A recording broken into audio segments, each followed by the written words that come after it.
Simak Radio Roja Bogor 100.1 FM, Radio Roja Majalengka 93.1 FM, Radio Roja Palu 101,8 FM, dan Radio Roja Bandung 104.3 FM. Menyebar cahaya sunnah.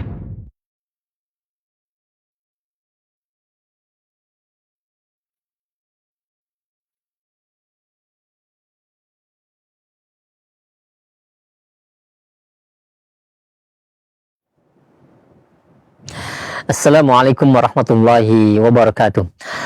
Innal hamdalillah hamdan katsiran thayyiban mubarakan fihi kama yuhibbu rabbuna wa yarda. Asyhadu an la ilaha illallah wahdahu la syarika lah wa asyhadu anna Muhammadan abduhu wa rasuluh amma ba'du. Ikhwatul Islam, a'azakumullah, sahabat Roja dimanapun Anda berada. Alhamdulillah di kesempatan pagi hari ini, di hari Selasa, kita dapat bersua kembali. Dan di hari yang ke-13 bulan Ramadan ini, mudah-mudahan Allah memberikan terus kesehatan kepada kita semua dan menerima amal ibadah kita di bulan Ramadan ini. Dan kita akan simak bersama pada kesempatan hari ini kajian ilmiah yang kami hadirkan secara langsung dari pembahasan buku Tarbiyah Jinsiyah, pendidikan seksual untuk anak dan remaja dalam Islam, dan masih dalam bab Anakku Sayangi Dirimu. Pembahasan mengenai Allah indah, menyukai keindahan. Tentunya materi yang sangat bermanfaat sekali dan menarik untuk kita simak bersama, dan akan disampaikan oleh penulisnya langsung oleh Ustaz Abu Ihsan Al-Maidani hafizahullah ta'ala, berkenan kembali hadir di studio untuk berikan faedah-faedah di kesempatan hari ini. Dan bagi Anda yang ingin bertanya setelah materi nanti, silahkan bisa mengirimkan pertanyaan melalui layanan pesan WhatsApp di nomor 0218236543. Langsung saja kita akan simak bersama materi yang akan disampaikan. Kepada Ustaz kami persilahkan, tafadhol mashkur.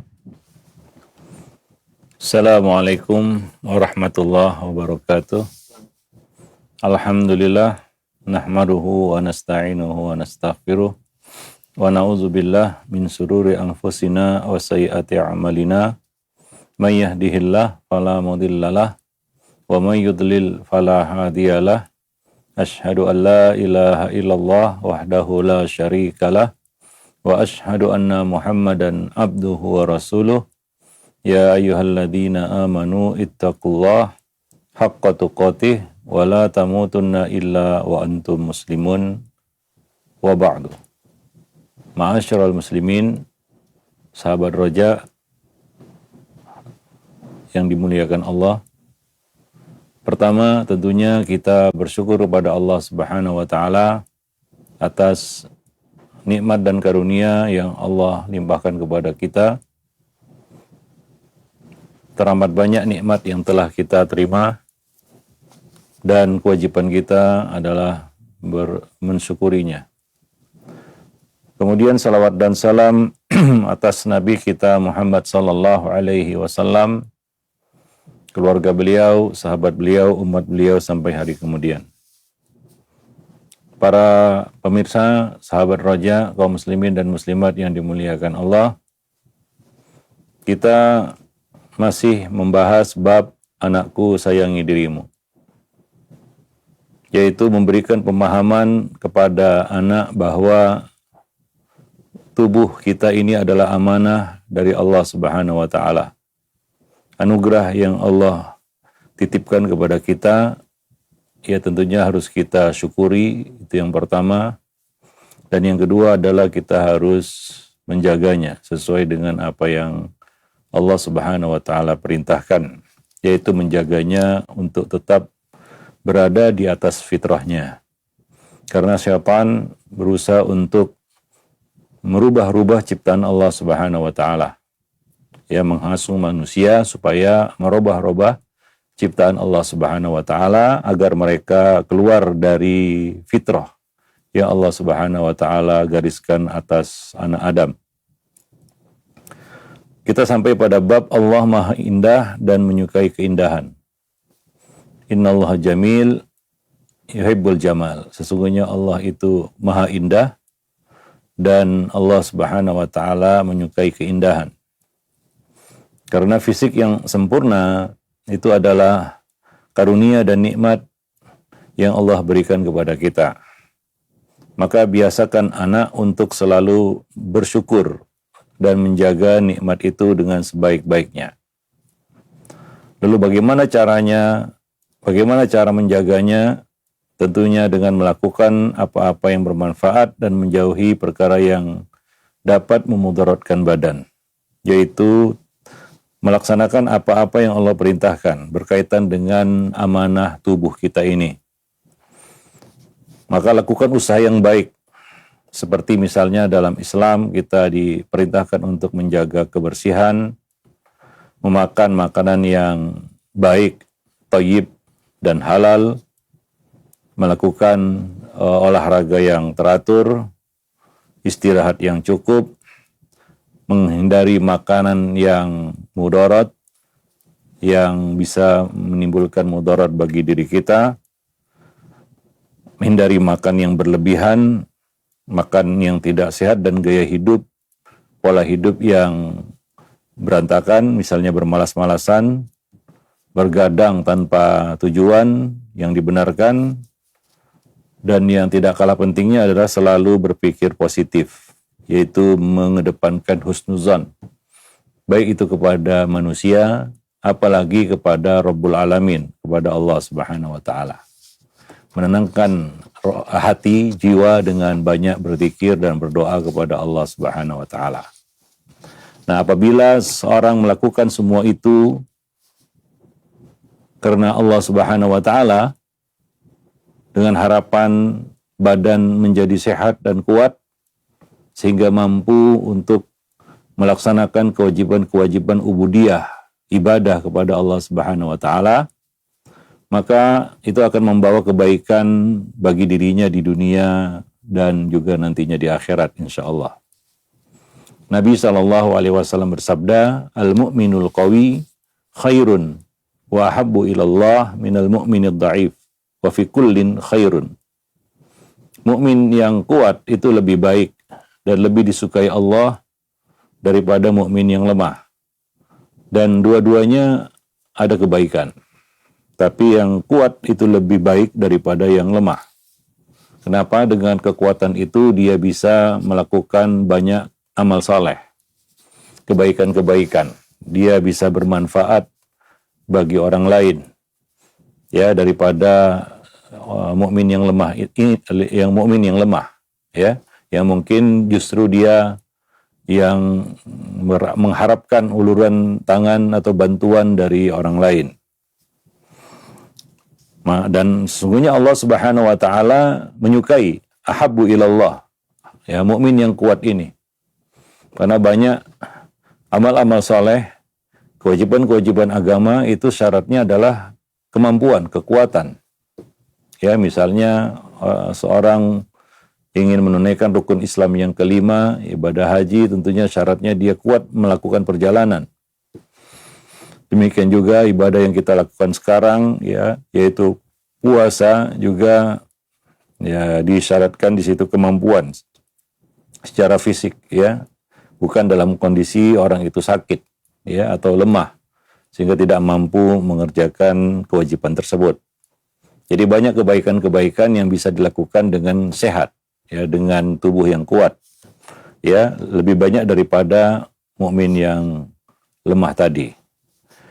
Dan yang lain lagi adalah sesungguhnya Allah Subhanahu wa Ta'ala suka melihat, ya, bekas nikmat yang Allah berikan kepada seorang hamba.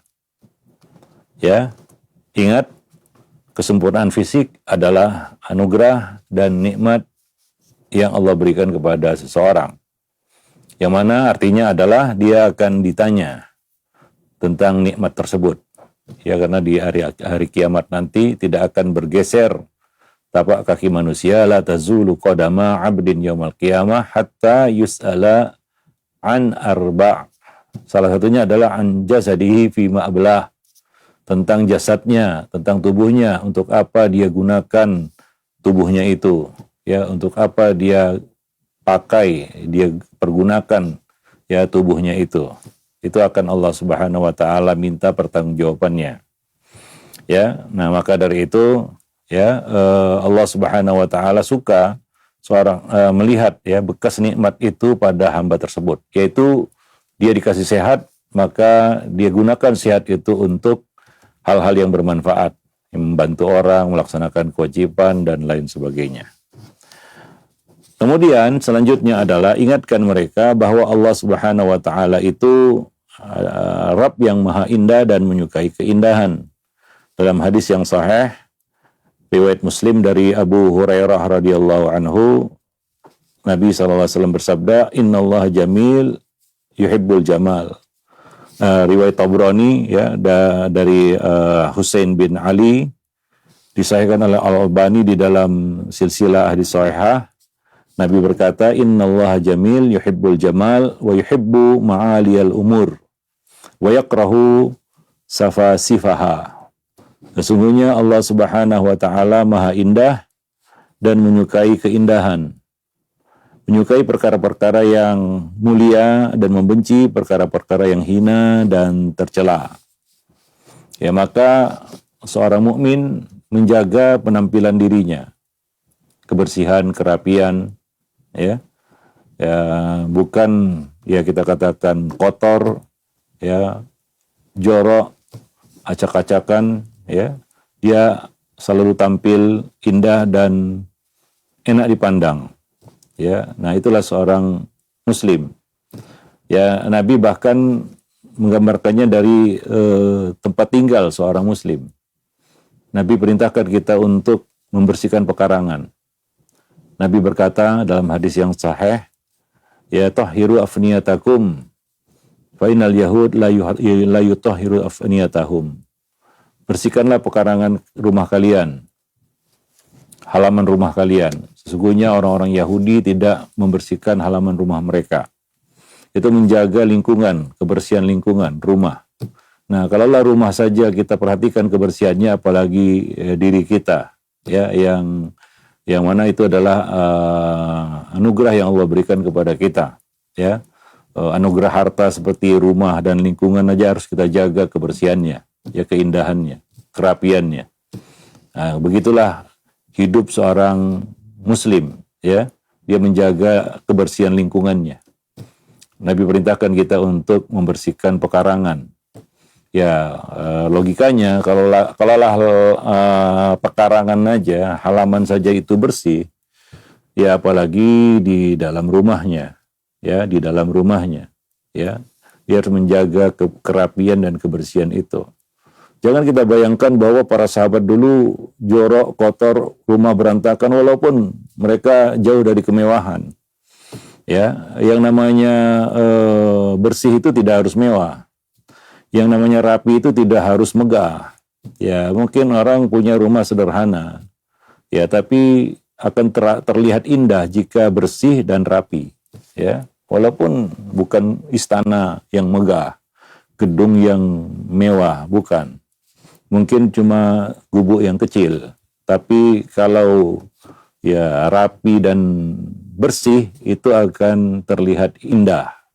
Ya, demikian pula, ya, kita diberi fisik jasmani, ya bermacam-macam, beraneka ragam, ya bentuk tubuh manusia, warna kulitnya. Tapi kalau orang itu bagaimanapun yang Allah berikan, ya hidungnya, matanya, ya rambutnya, kulitnya, bagaimanapun bentuknya, kalau bersih dan rapi maka akan terlihat indah. Ya, bagaimanapun bagusnya fisik, kalau tidak dijaga kebersihan dan kerapiannya, jorok, kotor, ya tidak akan terlihat indah. Ya, tidak menarik untuk dilihat. Ya, maka Nabi SAW menjaga, ya, fisik beliau. Ya, dalam hadis Nabi SAW mengatakan, "Man kana lahu sya'r falyukrimhu." Barang siapa yang memanjangkan rambut, memelihara rambut, ya. Nah, dalam Islam seorang laki-laki bahkan boleh memanjangkan rambutnya, ya, sebahu. Tapi jangan lupa hadis ini, yaitu apa? Barang siapa yang memanjangkan rambutnya, memelihara rambutnya, maka hendaklah dia muliakan. Artinya dia jaga kebersihannya, kerapiannya, bukan jorok, kotor, acak-acakan, aut-autan, ya. nggak seperti itu tampilan seorang muslim, tampil menyedihkan, membuat orang ya mungkin iba, ya prihatin melihatnya, nggak seperti itu, ya. Atau ya tampil seperti setan, ya, acak-acakan, kotor, bau, nggak seperti itu gambarannya, ya. Maka Nabi senantiasa meminyaki rambut beliau, ya, nggak harus setiap hari, ya, menyisir rambut beliau, nggak harus setiap hari, tapi terlihat rapi, bersih, ya, seperti itu. Itulah bentuk kita menjaga amanah badan kita. Itu rambut, ya, yang nampak lah, ya, kita katakan rambut itu kan nampak.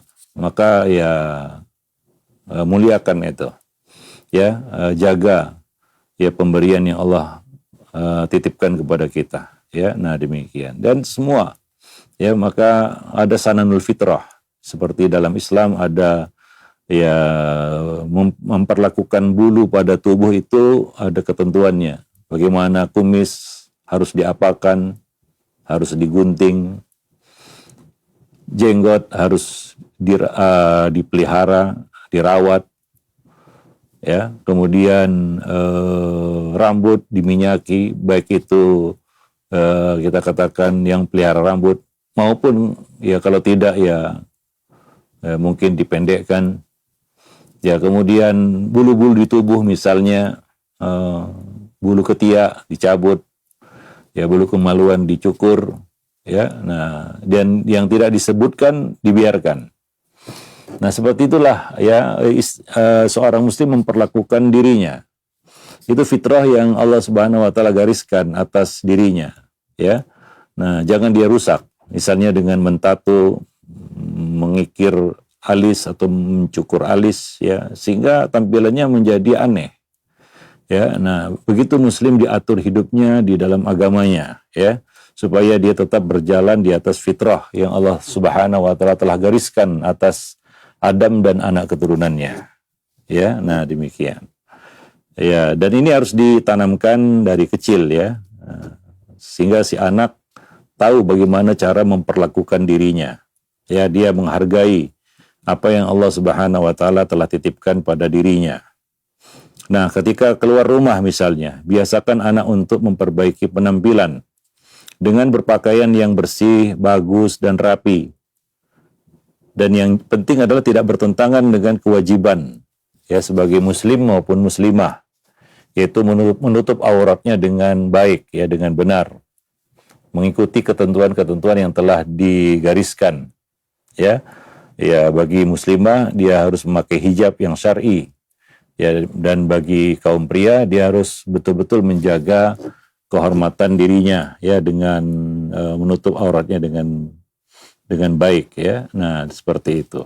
Nah, bagi kaum laki-laki, anak laki-laki biasakan untuk memakai parfum, ya, karena itulah, ya, kita katakan kelebihan yang Allah Subhanahu wa taala berikan kepada kaum pria. Mereka boleh memakai parfum keluar rumah. Ya, beda dengan anak perempuan yang tidak dibolehkan memakai parfum ketika keluar rumah. Ya, nah demikian. Ya, jadi seperti Nabi SAW, Nabi memiliki parfum yang biasa beliau pakai, ya.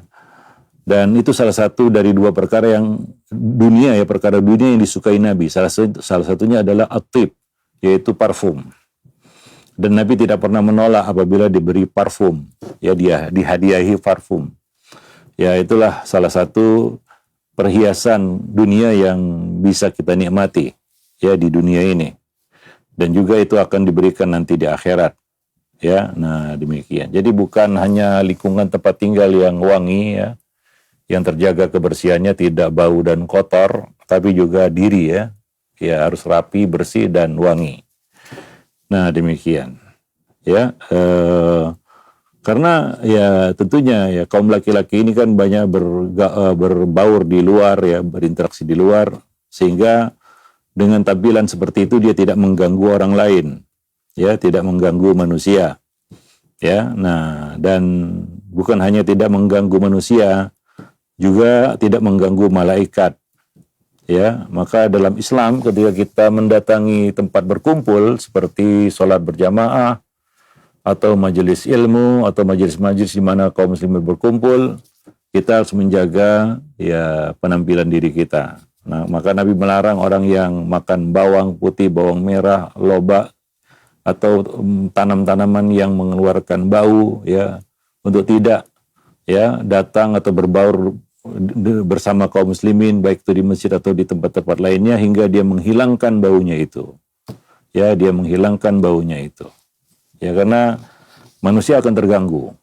Dan bukan hanya manusia yang terganggu, malaikat juga terganggu ya, sebagaimana disabdakan Nabi SAW dalam satu hadis yang diriwayatkan oleh Jabir bin Abdullah yang dikeluarkan oleh Imam Muslim. Nabi mengatakan fa innal malaika tata'adza mimma yata'adza bihi minhu banu Adam. Sesungguhnya para malaikat itu terganggu dengan apa-apa yang mengganggu anak Adam ya, manusia. Kalau manusia terganggu ya malaikat juga terganggu ya dengan hal tersebut. Nah, jadi berpenampilan yang bagus ya bukan harus mahal ya ataupun mewah, tidak. Ya, karena bukan itu tujuannya. Bahkan kita katakan bermegah-megah seperti itu ya bisa menjurus kepada kesombongan. Ya, nah Nabi juga melarang dari at-tarafuh. Nah, Rasulullah SAW anit tarafuh. Ya, Nabi SAW melarang umatnya untuk bermegah-megah. Ya, nah tampil ya elegan, bagus, tapi ya nggak harus mubazir yang mahal-mahal atau yang mewah-mewah. Ya, tidak. Ya, bukan itu tujuannya. Tapi kita berpenampilan bagus ya di depan manusia adalah untuk supaya ya tidak mengganggu orang lain ya. Nah, demikian. Dan bermewah-mewah atau bermegah-megah itu juga bisa menyeret ya kita katakan orang tersebut kepada kesombongan dan sikap berlebih-lebihan. Maka dalam Islam kita dilarang isbal. Karena isbal itu yaitu bagi kaum laki-laki ya menjulurkan kain ataupun celana, kain sarung atau celana atau pakaian ya melebihi mata kaki. Karena itu termasuk kesombongan. Ya, termasuk kesombongan. Maka seorang muslim ya menghindari hal itu. Karena itu ya bisa menyeretnya kepada kesombongan. Walaupun terlihat indah ya, tapi ya itu bisa merusak ya kita katakan sifatnya ya, sifat sombong bisa menjalar masuk ke dalam dirinya dengan isbal tersebut ya. Maka jangan katakan wah saya isbal tapi nggak sombong ya, seolah-olah dia bisa mengendalikan hatinya dan dia bisa memastikan bahwa dia nggak akan terkena penyakit sombong. Sementara Nabi mengatakan isbal itu termasuk kesombongan. Ya, maka dahulu para salaf, para sahabat ya khawatir kalau mereka jatuh dalam isbal. Ya, seperti Abu Bakar As-Siddiq mempersoalkan kain sarung beliau yang kadangkala melorot karena beliau ya bukanlah orang yang gemuk ya, kurus. Maka kain sarung itu kadang-kadang melorot dan itu menjadi masalah bagi seorang Abu Bakar As-Siddiq hingga ia bertanya kepada Nabi SAW, bagaimana dengan kain sarungku yang ya selalu melorot turun di bawah mata kaki. Maka Nabi mengatakan engkau tidak termasuk orang yang sombong. Artinya ya Abu Bakar tidak sengaja untuk menurunkan celananya atau kain sarungnya di bawah mata kaki. Lucunya sebagian orang menggunakan riwayat ini sebagai dalil bahwa kalau isbal nggak sombong nggak mengapa, ya. Nah, tanpa tahu asbabul wurudnya, bagaimana kondisi ya Abu Bakar bertanya seperti itu kepada Nabi SAW, sehingga Nabi mengatakan engkau tidak termasuk orang yang sombong. Artinya engkau bukanlah orang yang sengaja untuk isbal, tapi ya kenyataan di lapangan kan kadang-kadang celana kita turun ya, mungkin karena satu dan lain hal ya. Mungkin sedang turun timbangannya agak ramping hingga celana semuanya jadi kebesaran hingga kedodoran ya. Udah diikat pun kadang-kadang melorot ya, tentunya ya tidak sengaja untuk mengisbalkan celananya itu ya, tapi ya kondisi ya kondisional. Nah, maka Nabi mengatakan yang seperti itu tidak termasuk sombong ya. Nah, tapi tetap kita harus menjaga diri dari isbal ya. Nah, demikian. Itu salah satu hal yang mungkin bisa ya merusak ya hati manusia ya, jatuh dia dalam kesombongan karena kebiasaan isbal itu. Nah, maka kita harus berhati-hati ya, ataupun tidak dengan sengaja ya melanggar sunnah Nabi ini ataupun perkara penting ini, perkara wajib ini, yaitu tidak menjulurkan kain sarung atau celana kita di bawah mata kaki. Yang sekarang justru menjadi bahan ledekan, olok-olokan, dikatakan ini celana kebanjiran ya. Nah, dibilang ya orang-orang yang kebanjiran ya. Nah, dan ejekan-ejekan lainnya ya yang tidak pantas kalau itu muncul dari seorang muslim yang dia harusnya tahu agamanya ya. Kalau orang yang non muslim mungkin ya mereka nggak tahu. Tapi kalau bagi seorang muslim yang mana dia harus belajar tentang agamanya, tidak layak dia memperolok-olok perkara agama dengan kata-kata seperti itu ya. Nah, demikian. Wallahu a'lam bishawab. Dan dalam hadis Nabi mengatakan innallaha yuhibbu ayyara athara ni'matihi ala 'abdihi. Sungguhnya Allah suka melihat tampaknya bekas nikmat yang Allah berikan kepada seorang hamba. Ya, jadi dia syukuri itu dengan ya dia gunakan ya nikmat itu ya untuk kebaikan. Nah, di dalam hadis yang lain ya disebutkan ya ketika Nabi berbicara tentang kesombongan tadi ya dengan isbal misalnya, ya Nabi mengatakan la yadkhulul jannah man kana fi qalbihi mithqalu dzarratin min kibr. Tidak akan masuk surga orang yang di dalam hatinya ada sebesar biji sawi dari kesombongan. Ada yang bertanya, sesungguhnya seorang menyukai pakaian yang bagus, sandal yang bagus, apakah nggak boleh? Ya silakan, itu bukan termasuk kesombongan. Nabi mengatakan, innallaha jamil yuhibbul jamal. Sesungguhnya Allah itu maha indah dan menyukai keindahan. Al-kibr, sombong yang dilarang, yang membuat pelakunya nggak masuk surga itu adalah batarul haqqi wa ghamtun nas. Orang-orang yang suka menolak kebenaran dan suka merendahkan orang lain ya. Nah, demikian.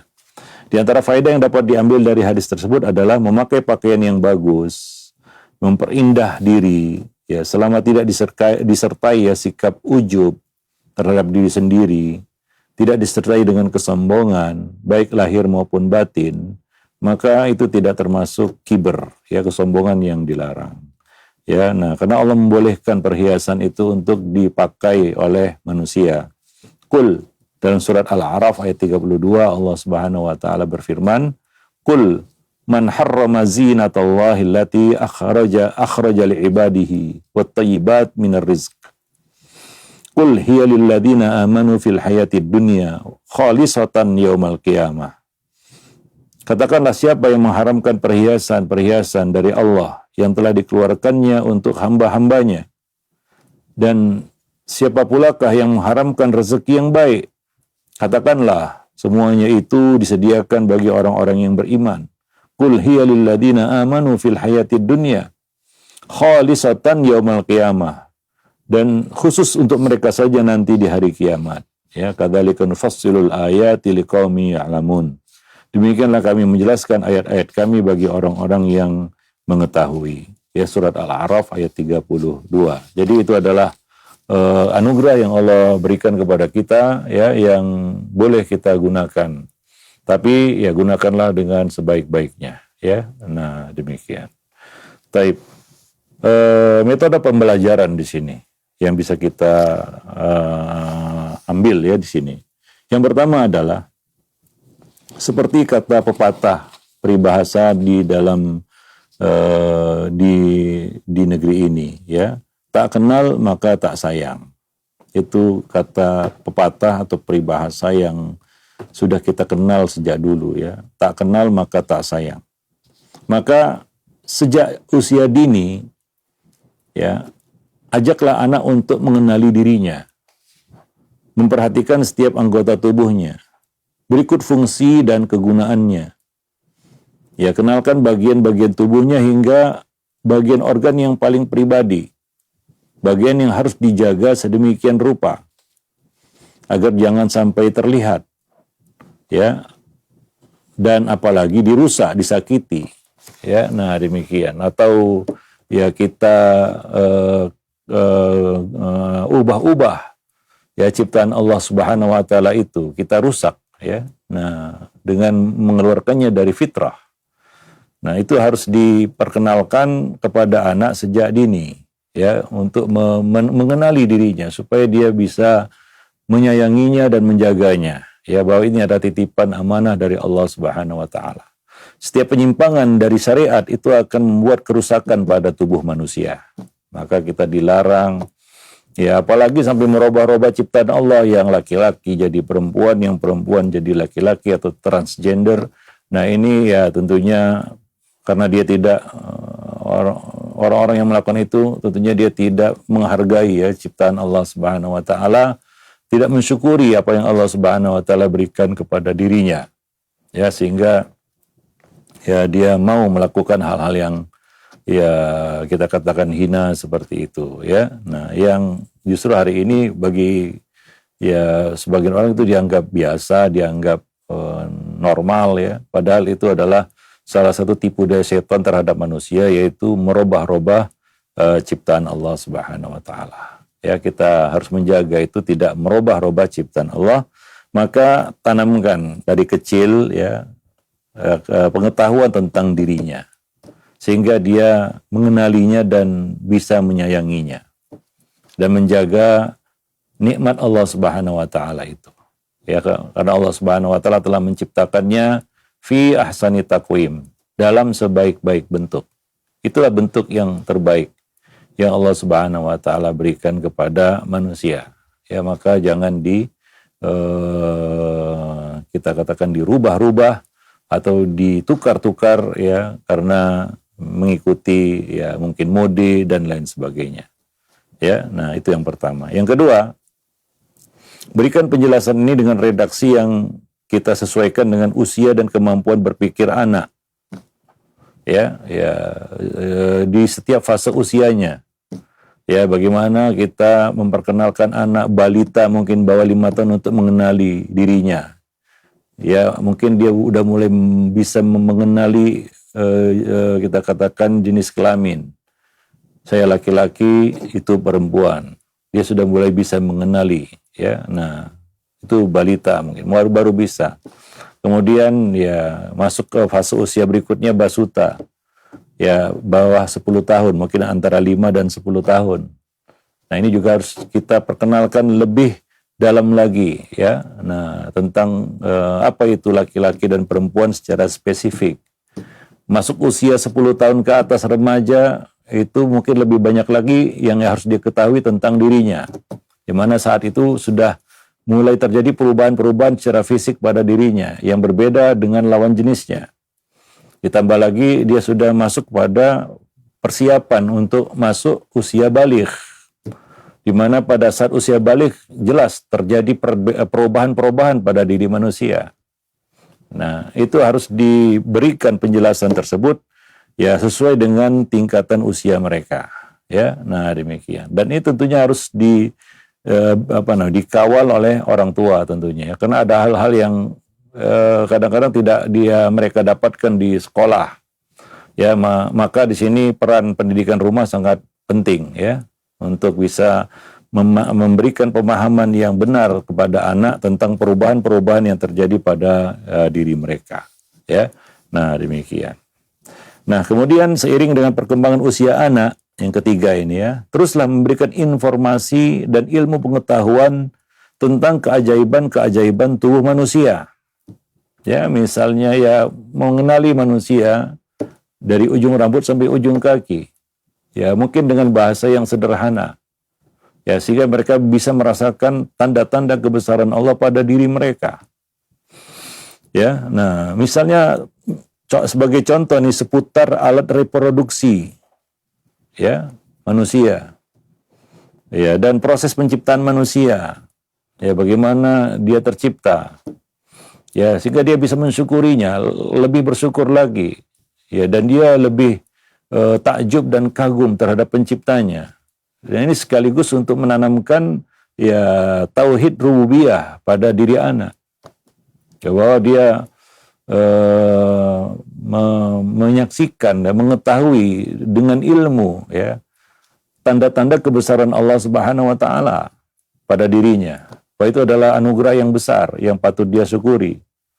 Nah, berkaitan dengan topik ini kita telah menulis sebuah buku yang berjudul Ayat-ayat Allah pada tubuh manusia. Ya, ayat-ayat Allah pada tubuh manusia. Ya, bagaimana pentingnya seorang manusia itu untuk mengenali diri mereka. Allah mengatakan wa fi anfusikum afala tubsirun. Dan pada diri kamu sendiri, tidakkah kamu memperhatikannya? Ini adalah perintah kepada kita untuk bisa al-basar, yaitu meneliti, menelaah, ya mengetahui dengan detail. Itu artinya al-bisarah, ya al-basar, ya. Bukan sekedar tahu, tapi bisa menyelami lebih dalam lagi ya tentang seluk-beluk tubuh kita. Itu perintah Al-Quran. Wa fi anfusikum afala tubsirun. Dan pada diri kamu, tubuh kamu ini, dari ujung rambut sampai ujung kaki, terdapat tanda-tanda kekuasaan dan kebesaran kami. Sehingga kita bisa lebih mengenali Allah Subhanahu wa taala pencipta kita. Dan mengetahui betapa besar nikmat yang telah Allah titipkan kepada kita, yang tidak pantas dan tidak layak untuk kita kufuri, untuk kita ingkari, ya apalagi kita lawan, ya dengan merubah-rubah ciptaan Allah Subhanahu wa taala. Ya, nah seperti itu, ya.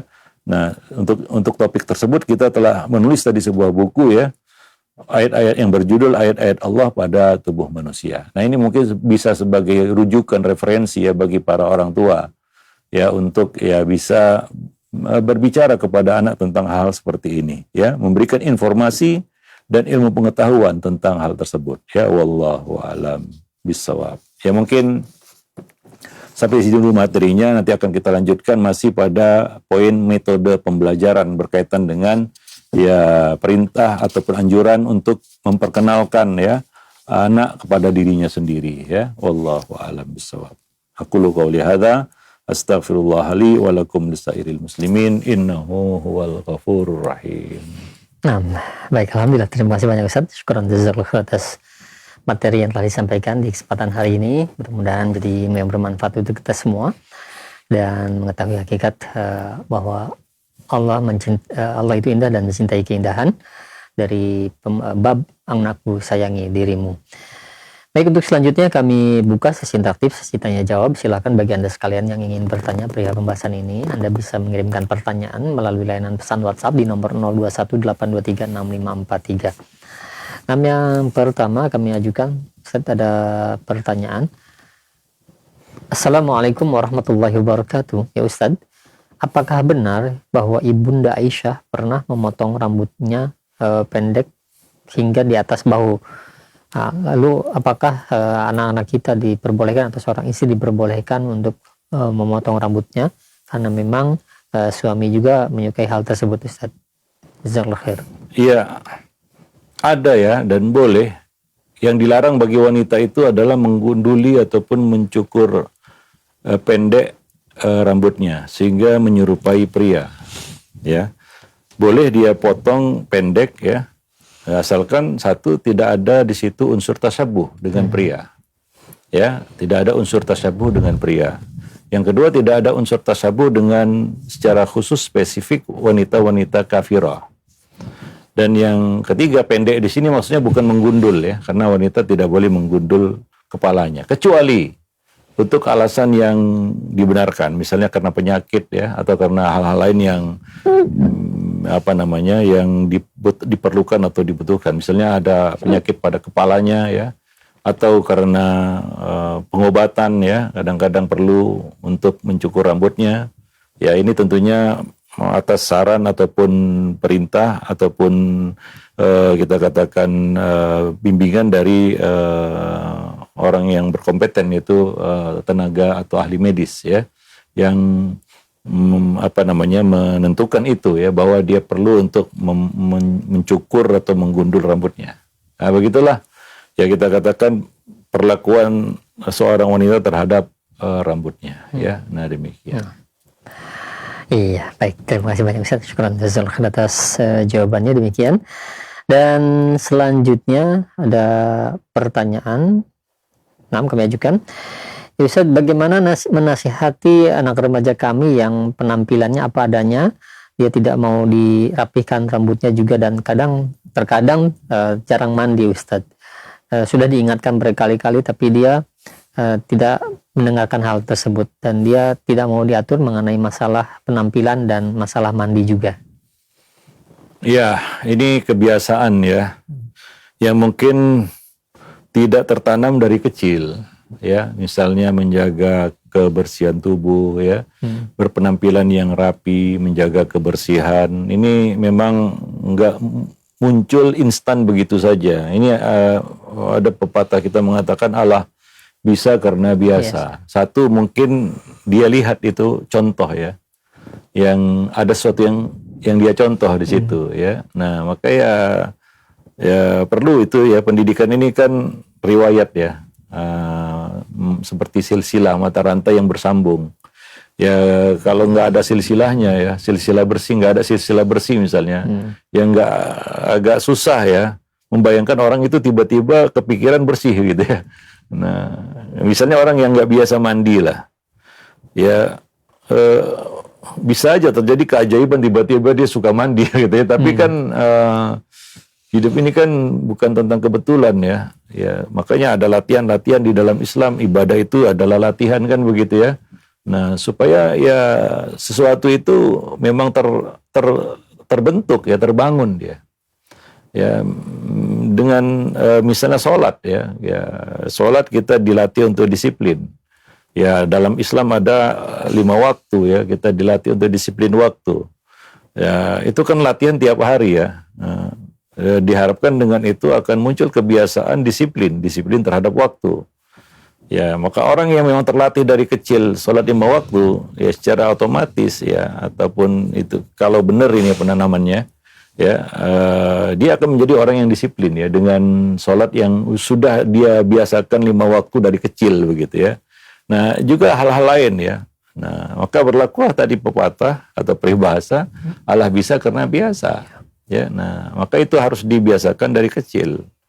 Nanti akan ada poinnya ya, berikutnya itu justru ya, yang akan kita bahas ya, yaitu mengajarkan anak hal-hal yang mendasar, misalnya istinja ya, bersiwak ya. Orang yang ya kita katakan malas bersiwak, atau kalau sekarang menggosok gigi lah, ya kadang-kadang udah disediakan alatnya pun dia tidak melakukannya. Ya sudah disiapkan alatnya, ya tinggal gosok aja. Apa ya orang lain yang menggosokkan giginya kan enggak ya. Nah tapi itu kesadaran itu muncul karena pembiasaan, dan ini kan waktu proses ya yang harus ada. Ya bukan suatu hal yang terjadi tiba-tiba kan begitu ya. Nah demikian ya, kalaulah dia tidak terbiasa dengan hal itu dari kecil, maka ini memang tugasnya akan menjadi lebih berat ya.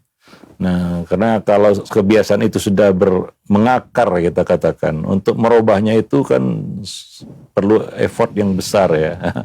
Artinya nggak mudah ya merubah kebiasaan manusia ya. Nah demikian ya, lakukanlah terus usaha ya, seperti ya menyadarkannya, memberikan contoh kan begitu ya, supaya ya namanya kita berhadapan dengan anak ini, ingat kita berhadapan bukan dengan fisiknya yang kita lihat, enggak ya, jangan salah ya, ketika kita berhadapan dengan anak dan kita memikul tanggung jawab mendidiknya, yang kita hadapi itu bukan fisiknya yang nampak sama kita, enggak, tapi yang kita hadapi itu adalah hatinya ya. Nah ini yang berat ini ya, menghadapi hati manusia itu yang ya nggak mudah karena dia berbolak-balik ya dan bolak-baliknya hati manusia itu juga bukan di tangan manusia itu sendiri tapi di tangan Allah Subhanahu wa taala. Ya, nah demikian. Memang seperti yang sudah kita sampaikan berulang-ulang bahwa pendidikan yang sangat fundamental adalah pendidikan di masa kecil ya. Umur 0 sampai 7 tahun ya, itu adalah pendidikan di masa tumbuh kembang anak. Disitulah kita menanamkan segala kebiasaan yang baik ya. Nah, kalau telat atau terlambat maka satu kata, silakan repot untuk menghadapinya di fase-fase usia berikutnya. Silakan repot, ya, artinya jangan mengeluh ya kalau agak susah ya ketika dia sudah lewat usia 7 ke atas ya. Apalagi sudah masuk usia remaja ya, di mana kebiasaan itu sudah berurat akar dalam dirinya. Bukan nggak bisa dirubah manusia itu, bisa, cuma ya nggak mudah ya. Nah demikian ya, lakukanlah terus usaha ya bimbing terus, tuntun terus ya, arahkan ya. Mudah-mudahan ya, namanya hati manusia kan kita nggak tahu kapan beloknya ya. Kapan beloknya dia, kapan dia tunduk dan patuh ya, lembut untuk mengikuti nasihat ya. Nah demikian, wallahu a'lam bishawab. Ya, nah demikian. Tapi ya kuncinya di sini sabar ya.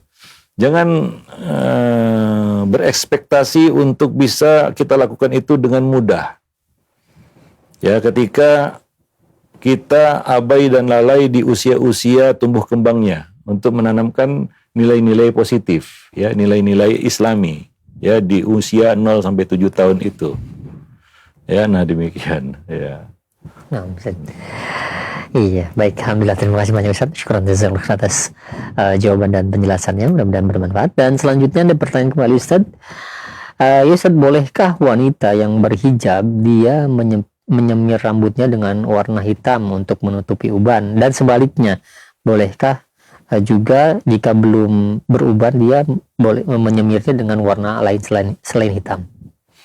Ya, menyemir rambut dengan warna hitam tidak dibenarkan ya, walaupun karena wanita, itu walaupun wanita ya, karena itu adalah bentuk tadlis ya, pemalsuan ya. Nah, adapun warna selainnya dibolehkan walau belum berubah.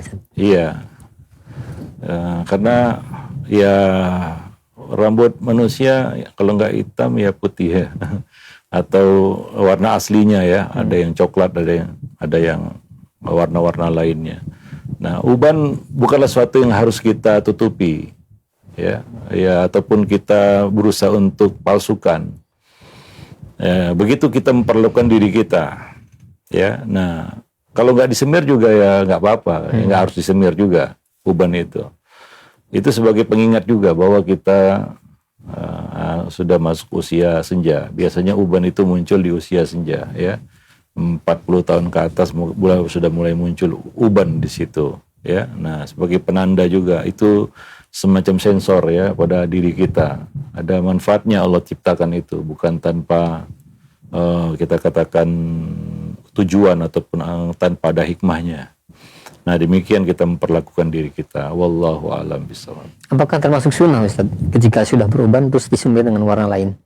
Ya, sunnah di sini boleh artinya ya, nggak harus ya. Nah, Nabi menyemirnya ya. Ya kalau mau ya silakan ya, kalau tidak ya tidak mengapa juga. Nah demikian. Iya, baik. Ya. Nah, dahulu ya kaum muslimin menyemirnya salah satu tujuannya adalah untuk membuat mereka terlihat muda untuk di hadapan musuh mereka. Ya. Nah, itu salah satu tujuannya ya. Nah, ada banyak tujuan ya, menyemir rambut dengan selain warna hitam ya, ya supaya tampil terlihat muda dan gagah begitu ya. Nah, ya al-harbu khud'ah ya. Perang itu tipu daya ya, sehingga di hadapan musuh tidak terlihat tua gitu ya. Itu ada efek psikologinya juga bagi musuh yang melihat kan begitu ya. Nah demikian. Ya. Bahwa yang dihadapinya ini adalah orang yang kuat gitu ya, tidak ternampak ketuaan pada dirinya begitu ya, walaupun umurnya nggak muda lagi ya. Nah demikian, itu salah satu alasan ataupun motivasi mereka dulu menyemir rambut mereka dengan selain hitam ya. Wallahu a'lam. Iya, baik. Alhamdulillah, terima kasih banyak Ustaz atas jawaban dan penjelasannya. Dan selanjutnya ada pertanyaan, ya Ustaz, saya punya anak laki-laki 10 tahun, tapi saat ini dia tidak mau tidur sendiri. Kalau tidak tidur dengan ibunya, pastinya dengan bapaknya. Jadi kami orang tua jarang tidur bersama Ustaz. Sudah dijelaskan kepada Nanda, tapi dia belum berani untuk tidur sendiri. Mohon bagaimana cara? Berapa ini? 10 tahun Ustaz. 10 tahun ya. 10 tahun itu ya masuk usia awal remaja sebenarnya ya. Siap-siap untuk beranjak dari masa kanak-kanak ke masa remaja. Seharusnya dia sudah terbiasa ya, ataupun siap untuk ya dipisah ranjang ya, dan dipisah kamar. Nah, maka dari itu ya, ini sangat penting untuk mengawal pendidikan anak di usia tumbuh kembangnya. Kadang-kadang anak itu jadi penakut bukan tanpa alasan ya, ada sebab-sebabnya ya. Misalnya ya, dia terpengaruh dengan apa yang dia lihat. Ya mungkin di gadgetnya dia lihat tampilan-tampilan yang horor misalnya, yang membuat dia takut. Manusia terpengaruh ya dengan apa yang dia lihat, apa yang dia tonton. Ya, nah mungkin ya juga ini pengaruh dari lingkungan bisa juga ya. Ya, ada pihak-pihak lain yang suka menakut-nakuti gitu ya, cerita-cerita yang horor gitu ya. Maka ini harus dijaga ya anak-anak kita dari hal-hal yang mungkin nanti bisa membuat dia kesulitan menghadapi ya kehidupan ya. Bayangkan udah umur ada juga itu ya, bahkan umur 15 tahun nggak berani, bahkan takut dengan gelap ya. Nah, atau dihantui dengan hal-hal yang halusinasi ya, sebenarnya nggak ada. Nah, maka ya ini para orang tua tentunya mengawal pendidikan anak-anak mereka, terutama di usia tumbuh kembangnya ya. Nah, jangan sampai masuk pengaruh-pengaruh yang negatif seperti ini ya, takut hantu kan begitu ya. Nah, sehingga rasa beraninya itu tergerus ya dengan pengaruh-pengaruh negatif itu ya. Nah, jadi ya jangan anggap remeh juga dengan tontonan yang dilihat oleh anak itu di gadgetnya ataupun di di lingkungannya ya. Nah, itu akan membuat anak itu jadi penakut ya. Nah, jadi penakut. Ya, takut hal-hal yang sebenarnya nggak perlu dia takuti. Nah, seperti itu. Ya, demikian. Wallahu a'lam bishawab. Maka ya satu, Nabi itu selalu memohonkan perlindungan, doa-doa perlindungan untuk cucu beliau. Dan mengajarkan doa-doa perlindungan, zikir pagi dan petang, zikir pagi dan kepada anak-anak. Ya, kalau mereka sudah bisa baca sendiri. Kalau belum bisa baca sendiri, itu orang tuanya membacakannya. Supaya mereka tidak diganggu oleh ya makhluk gaib ya, atau jin di sini ya. Nah, ada gangguan jin kepada manusia? Ada. Bukankah anak itu menjerit ketika nangis, ketika lahirnya itu ditusuk oleh setan? Artinya ya sejak dia lahir ke dunia, dia sudah diganggu. Maka perlu ya pengawalan dari orang tua, membacakan doa-doa untuk mereka. Kalau mereka belum bisa baca doa sendiri, kalau sudah bisa baca doa sendiri, diajarkan itu kepada mereka ya, supaya mereka bisa membacanya sendiri ya. Nah, demikian supaya mereka tidak diganggu ya oleh ya kita katakan setan-setan ya. Dan itu bisa jadi ya anak itu penakut karena memang diganggu ya. Sebagian anak itu ya diganggu memang ya, sehingga muncul rasa takut itu dalam dirinya. Dan juga perlu kita jelaskan ya, ini sudah kita bahas sebelumnya ya di dalam penanaman akidah ya, bab yang sebelumnya ya, tentang memperkenalkan anak kepada perkara-perkara gaib, makhluk gaib yang ada, yang nggak nampak tapi ada ya. Nah, ini perlu ditanamkan kepada anak sehingga mereka ngerti, di samping ada jin, ada malaikat ya, malaikat-malaikat yang Allah kirim sebagai hafadzah, pelindung manusia ya, sehingga mereka tidak merasa ya saya ini santapan setan ini. Ada malaikat ya. Nah, yang Allah sertakan kepada bahkan seorang mukmin, Allah sertakan wa'izullah ya, malaikat-malaikat yang senantiasa menjaganya Nah, sehingga dia tidak merasa sendiri, ya. Ya, dan juga dia tahu bahwasanya jin, ya setan di sini, jin yang durhaka, di sana ada jin yang muslim, ya. Ada jin yang baik, ya. Nah, yang tidak mengganggu, ya. Sehingga dia punya pemahaman yang benar, ya, tentang hal-hal gaib ini. Sehingga bagi dia itu bukan perkara yang menakutkan, ya. Ya, dia mengerti ini apa, malaikat itu apa, jin itu apa, setan itu apa, gitu ya. Sehingga yang muncul itu bukan rasa takut, begitu ya. Nah, demikian. Jadi dia bisa menjaga dirinya. Bagaimana melindungi diri dari gangguan setan misalnya, ya, dengan doa-doa, zikir-zikir yang diajarkan Nabi Shallallahu Alaihi Wasallam. Ya, karena ancaman dunia gaib itu juga nyata, ya, ada, ya, bukan tidak ada. Wallahu a'lam bishawab. Nah, gitu. Alhamdulillah. Jadi tumbuh rasa keberanian, gitu ya. Nah, karena biasanya anak itu takut ya karena kepada hal yang tidak dia lihat, gitu ya. Nah, wallahu a'lam bishawab. Ya. Nah, jadi juga nggak boleh menakut-nakuti anak dengan hal-hal yang, ya, kita katakan konyol, ya, misalnya hantu dan sejenisnya, ya, atau juga hal-hal yang nampak, ya, sehingga dia takut. Anak dibuat takut sama kucing, anak dibuat takut sama cicak, anak dibuat takut sama kecoa, ya, gitu. Dan dibiarkan jadi tontonan orang tuanya, ditakut-takuti, ya, itu nggak benar itu, ya. Itu buat anak itu jadi mental yang lemah, begitu, ya. Ada sebagian orang tua yang suka nakut-nakuti anaknya, ya. Dari ditakut-takuti dengan tikus, ya, takut-takuti dengan, ya, hantu, cerita-cerita yang membuat dia justru jadi takut, ya, gitu ya. Enggak.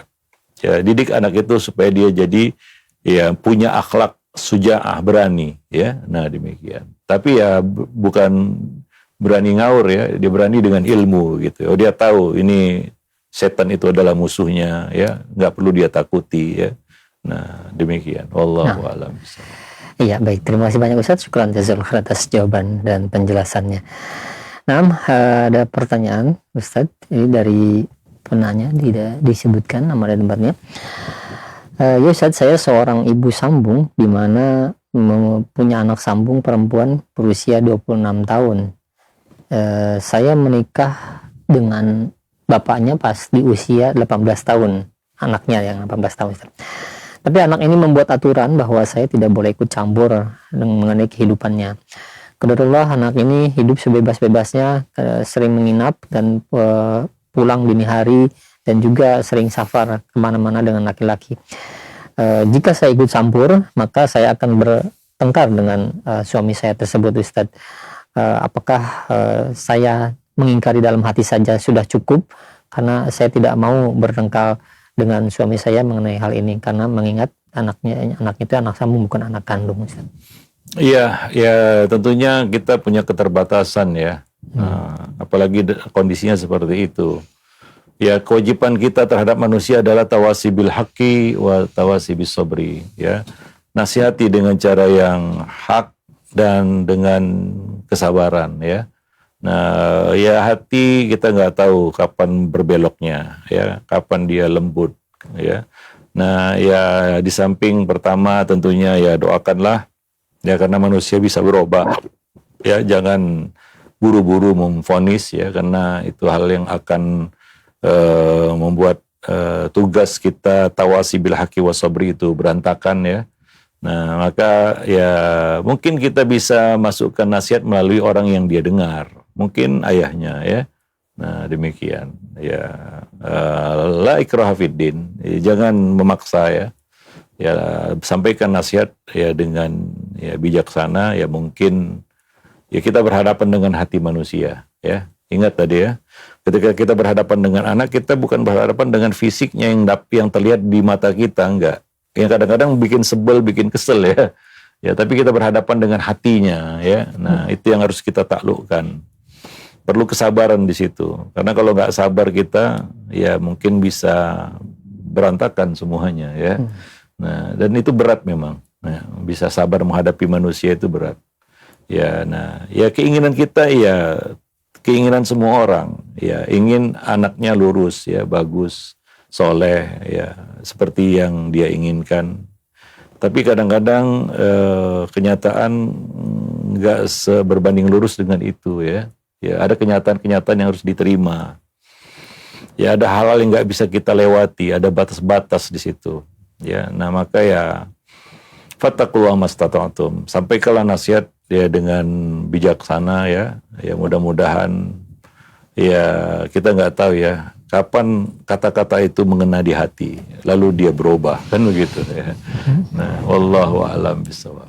Apalagi di sini anak itu tidak kita sertai dari kecil ya. Kita nggak tahu riwayat pendidikannya. Ketemu udah usia 18 tahun ya.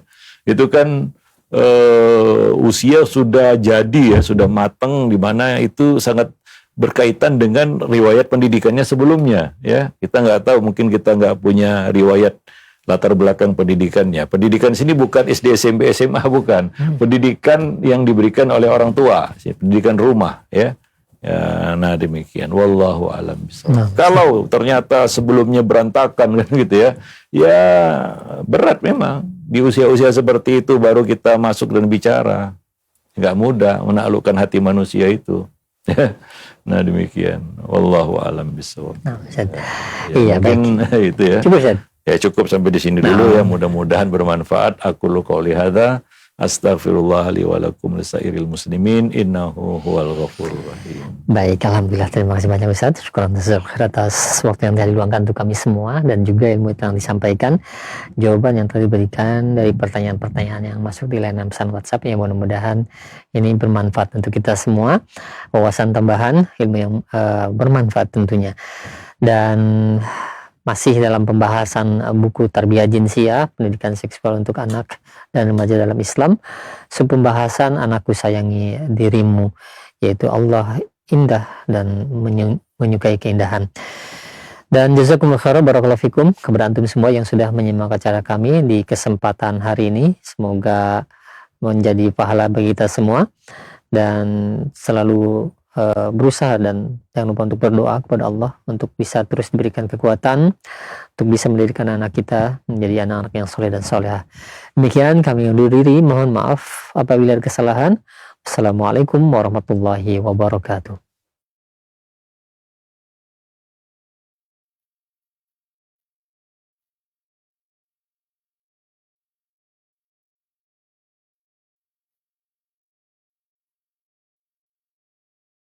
Simak Radio Raja Bogor 100.1 FM.